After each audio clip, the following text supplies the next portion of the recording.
তার জীবনের শেষ সময়ে যখন পুরো বার্সেলোনা স্কোয়াড তার সাথে দেখা করতে যায়, তখন তিনি লিওনেল মেসিকে বিশেষভাবে অনুরোধ করেছিলেন বার্সায় থেকে যেতে, কারণ সে সময় বোর্ডের সাথে মেসির সম্পর্ক ভালো ছিল না। মেসি তার দেওয়া কথা রাখলেও তিনি সেটা আর দেখে যেতে পারেননি। গার্দিওলার রেখে যাওয়া বার্সাকে তিনি নিয়ে গিয়েছিলেন অনন্য উচ্চতায়। নিজের প্রথম মৌসুমেই বার্সার ইতিহাসের প্রথম কোচ হিসেবে 100 পয়েন্ট নিয়ে লা লিগা জিতেছিলেন। তবে কে জানতো এই জাদুকর খুব সামান্য সময়ের জন্য বার্সা ফ্যানদের মাঝে থাকবেন। প্রথম মৌসুম শেষ না হতেই মরণব্যাধি ক্যান্সার হানা দেয় তার শরীরে, তবুও তিনি হার মানেননি। এই মরণ ব্যাধির সাথে লড়াইয়ের পাশাপাশি নিজের দায়িত্ব পালন করে গেছেন। তার দৃঢ় ইচ্ছাশক্তি হার না মানলেও হার মেনে নেয় তার শরীর। এই কোচের কথা স্মরণ করে আজও অশ্রুসিক্ত হন লাখো বার্সা ফ্যান। শুরুতে তিনি ছিলেন বার্সার সহকারী কোচ, আর তারও আগে ছিলেন বার্সা বি দলের কোচ। পেপ গার্দিওলা এবং টিটো জুটি ইউরোপিয়ান ফুটবলে বার্সেলোনাকে পরিণত করেছিল পরাক্রমশালী দলে। বার্সেলোনায় যতটা উজ্জ্বল ছিলেন পেপ, ততটা উজ্জ্বল কিন্তু ছিলেন না বায়ার্নে। এর কারণ হিসেবে অনেকেই মনে করেন পেপের পাশে টিটোর অনুপস্থিতি।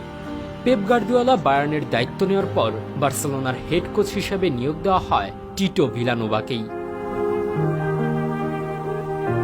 গার্দিওলা যে মৌসুমে চলে যান, সেই মৌসুমে কাতালানদের সাফল্য ততটা উজ্জ্বল ছিল না। কোপা দেল রের শিরোপা পেলেও চেলসির কাছে হেরে তাদের ছিটকে যেতে হয় চ্যাম্পিয়ন্স লিগ থেকে। লা লিগাও তারা শেষ করে চিরপ্রতিদ্বন্দ্বী রিয়াল মাদ্রিদের চেয়ে 9 পয়েন্টে পিছিয়ে।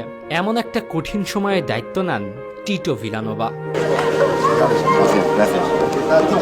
দায়িত্ব নেওয়ার পর থেকে অনেক প্রতিবন্ধকতাও ছিল।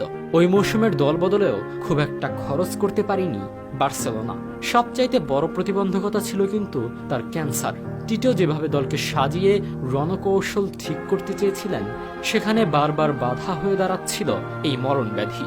তাকে চিকিৎসার জন্য বারবার যেতে হচ্ছিল নিউ ইয়র্কে।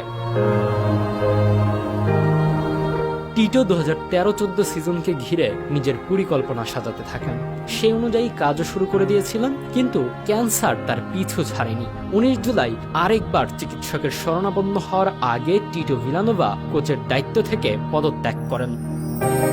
2014 সালের 25 এপ্রিল পৃথিবীর মায়া ছেড়ে স্ত্রী মেয়ে কার্লোটা, ছেলে আদ্রিয়া ও লক্ষ কোটি ফুটবল ভক্তদের কাঁদিয়ে চলে যান না ফেরার দেশে।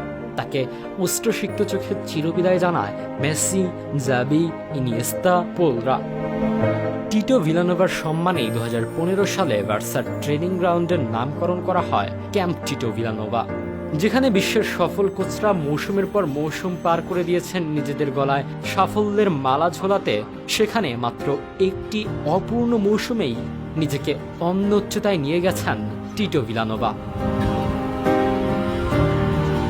নিজেকে প্রমাণ করার জন্য একটি সুযোগই পেয়েছিলেন তিনি। সেই সুযোগটিতেই প্রমাণ করে গেছেন নিজের সামর্থ্য। মৃত্যুঞ্জয়ী হয়ে থেকে গেছেন অজস্র বার্সেলোনা সমর্থকদের হৃদয়ে।